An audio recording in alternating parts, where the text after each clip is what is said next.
What's going on, guys? JSGC here, and we are here for another Manchester City football video. This time we're going to be previewing probably the biggest game that we've had this season so far. We're at Anfield away. It's first against second. What's not to like about this? There is so much to talk about, so we're going to crack on with this video. But before I do, just wanted to say quickly, we're aiming for 2,000 subscribers before the year is out, so it would mean everything if you could subscribe to my channel, help support my channel, and put your push notifications on to be notified when I have uploaded. We've got the analysis of this game up after the game tomorrow, so stay tuned for that one. So we'll crack on with this preview. Now, Liverpool haven't won in 3 games. They've lost against Chelsea in the Carabao Cup third round. They then drew against Chelsea at Stamford Bridge in the Premier League, and then midweek they have lost against Napoli thanks to a 90th minute winner from Napoli, which now means that Manchester City have moved into first place in the Premier League. Liverpool are second, so it's second versus first in this huge game at Anfield, where Man City haven't won in 15 years. I've only ever known Manchester City win once at Anfield, and that was all the way back in 2003 when I started supporting them in 2002. And from there, never really had much success. So, will tomorrow be the day? You never know. We're going to start off first with our opposition. We're going to talk about Liverpool first. Now, Naby Keita, is he going to be fit to play? He went off with a head injury against Napoli in Italy in the first half.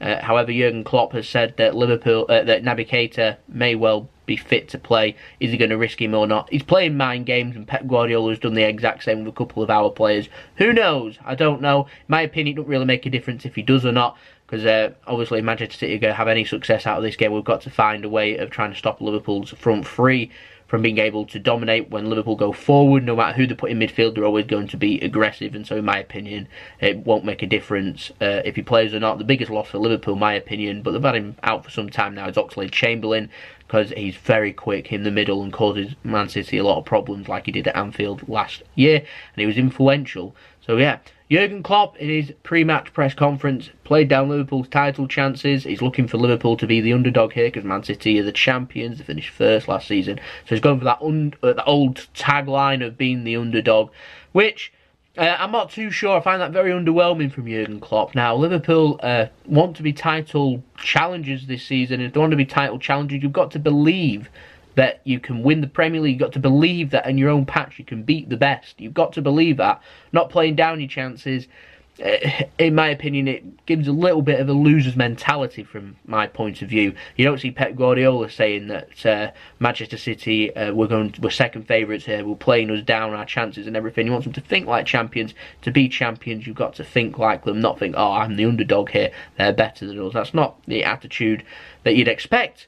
Liverpool have spent a lot of money in the summer. They spent a lot of money last January. They've got a lot of good players, and in my opinion, they should be going toe for toe with Manchester City, which I'm expecting them to. I'd expect the manager to be really bigging up their praises, really, rather than playing down the chances. But there we go. But yeah, we'll talk about that front three now. Now they pose a huge threat. We need to try and find a way of cutting them out of the game. Napoli did it very well on Wednesday night. They ended up going with 5 at the back, which when going forward turned into 4 at the back, and when defending, people got back and they played 5 at the back. Very defensive. I think they played with a couple of holding midfielders too, so it ended up being like 6, 7 players back at one time. It was very difficult to play against, but near enough the perfect way of stopping Liverpool.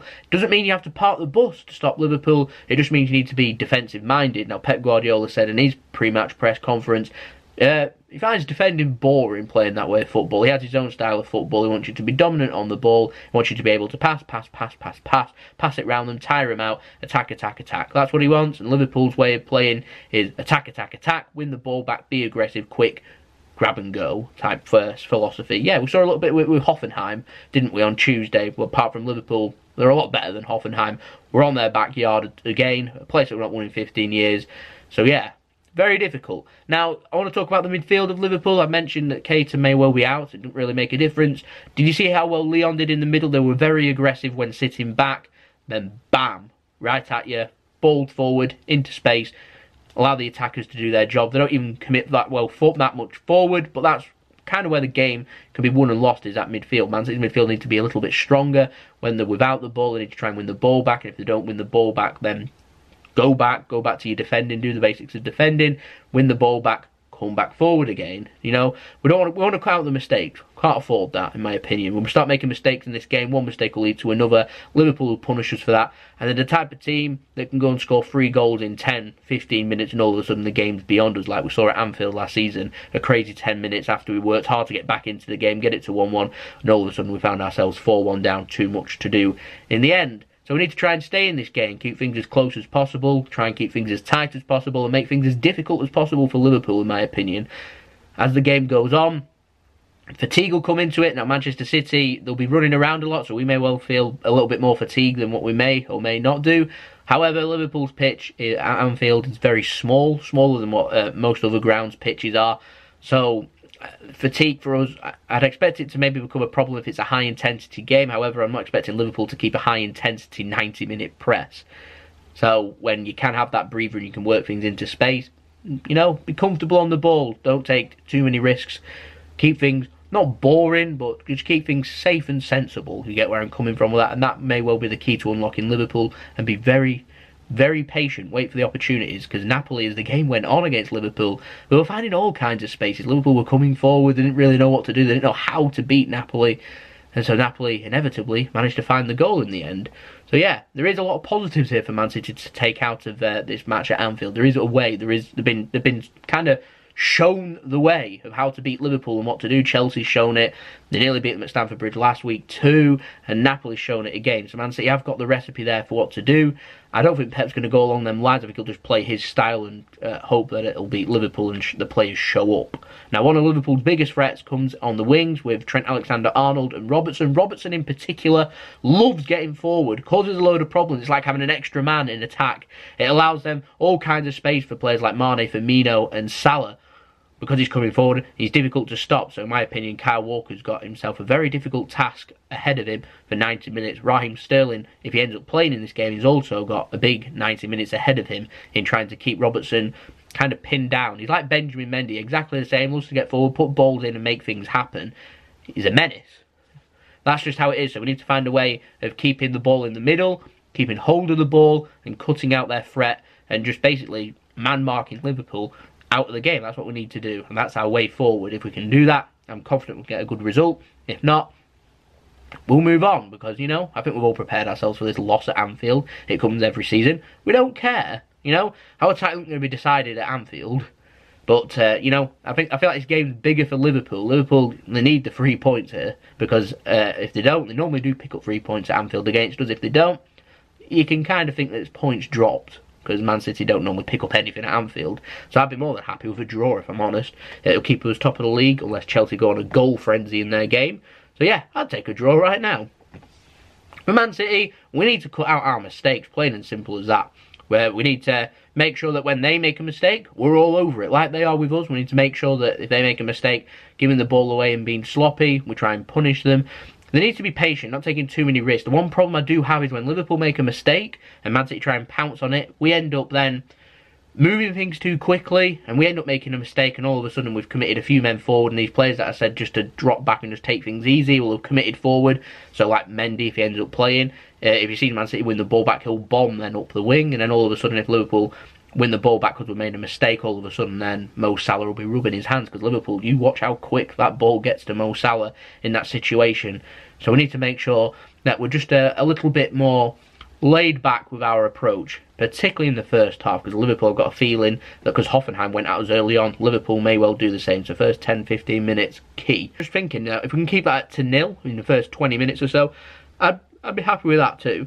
Yeah, I think so. I think I'd be happy with that too. I mean, my concern is that Liverpool will go all firing off all cylinders first 10-15 minutes, looking to score 2-3 times and put the game out of sight. So we need to make sure that we don't do that. Otherwise, we're in a disaster zone. But I'm confident that if we can get things going, we could score at least twice at Anfield. Again, we need to put up a better performance than we did in the Champions League, though. We do.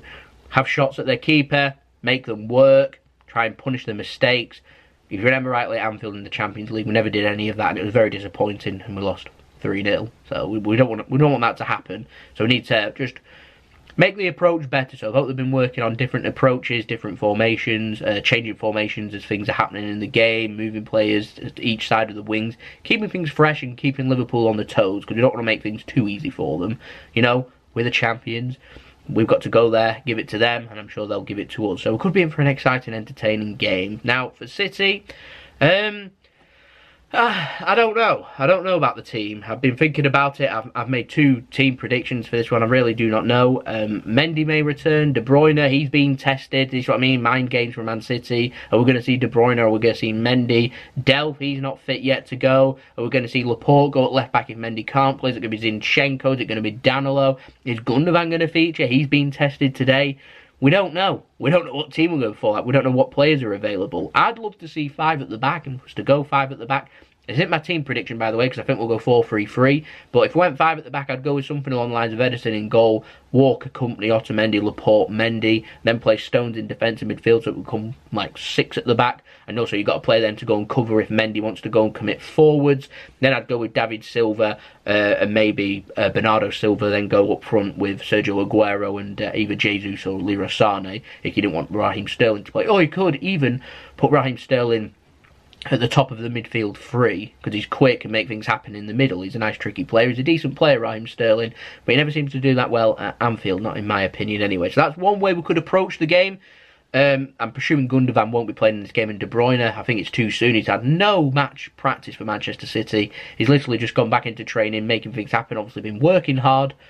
I don't think he's going to get minutes in this game. I think he'll make a substitute appearance in the next game after the international break and we'll ease him back into it. I think he'll just be, might well be put on the bench in this game just as a morale boost, thinking, here's De Bruyne, he might get some minutes, I don't know. Nobody knows what shape he's in. Nobody knows. We'll have our answer though, I'm sure, tomorrow after 90 minutes. But I'm going to pop up my team prediction now. This is my 4-3-3. I've gone for Ederson in goal, Kyle Walker, Vincent Kompany, Emerick Laporte, Benjamin Mendy, John Stones to sit in front.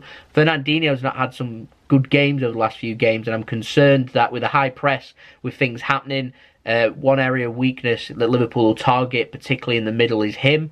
I'd go for John Stones because I feel like John Stones is a lot more comfortable on the ball. He's a lot stronger than Fernandinho, and John Stones has been playing a couple of games in defensive midfield. Maybe Man City's been building him up for this, so I've put him there along with Bernardo Silva and David Silva in the middle. Them two are very important. They need to make sure that when Man City haven't got the ball, they get back. And then when they have got the ball, work things forward. And obviously then we've got the pace of Raheem Sterling, Leroy Sané and the quality of Aguero up front. Time remains to be seen if that will be enough. My heart is telling me 1-1. Could we sneak a 2-1? How lovely would it be to see Raheem Sterling score a last-minute winner? That'd be great. But, yeah, that's what my heart's telling me. My head's telling me probably going to be like 3-2 Liverpool or something. I'm not too concerned. I'd take a draw right now. I'd love a win. I'm not too concerned if we lose the game as long as we don't get battered, to be honest. I mean, it's a blow. We'll go, I think, 3 points behind out of first place, going into international break. Not an ideal result. However, I am confident we can recover, and there's plenty of games to go in the season. This game won't decide the title, I'll tell you this right now. So it's not a concern for me. Liverpool will want the 3 points. I'm happy for a point, but I'd love 3 points too. So there we go. That's been the preview. I'd love to love for you to let me know what you think in the comments below. This is such a massive game. I can't big up how important this game is. You've got two teams here that love to attack, love to score goals, and love to win. I don't care what Jurgen Klopp has said. He'll want to win this game. He knows full well that Liverpool have got more than enough quality to win this game. We need to be very careful. We've not had a result here, or a win here in 15 years. So yeah, a lot to think about for us, in my opinion. So there we go. It's been the video. I hope you enjoyed the video. Like I said, we're in for 2,000 subscribers. So don't forget to subscribe, put your push notifications on. That'd be ace. Don't forget to leave a big thumbs up if you enjoyed the video. My social media links, Twitter and Instagram, there in the description below if you want to go and check me out on there. Don't forget to share this video as well to help my channel grow. That'd be ace. And also, my email's in the description below too. If you want to hit me with any business enquiries or any promotions or sponsorships for any videos, then you can just hit me up on my email. Don't forget to check out my second channel, Jason Sidlow Travelman. I'll leave the link to that at the end of this video. You can go and like and subscribe over there, along with my brother's partner channel, Mixed, doing mixology drinks. You can go and check them out, like and subscribe over there. Go and check out my other videos too. I'll leave a random video up at the end if you're going to check out. And that's been the video. I'll have the analysis up tomorrow.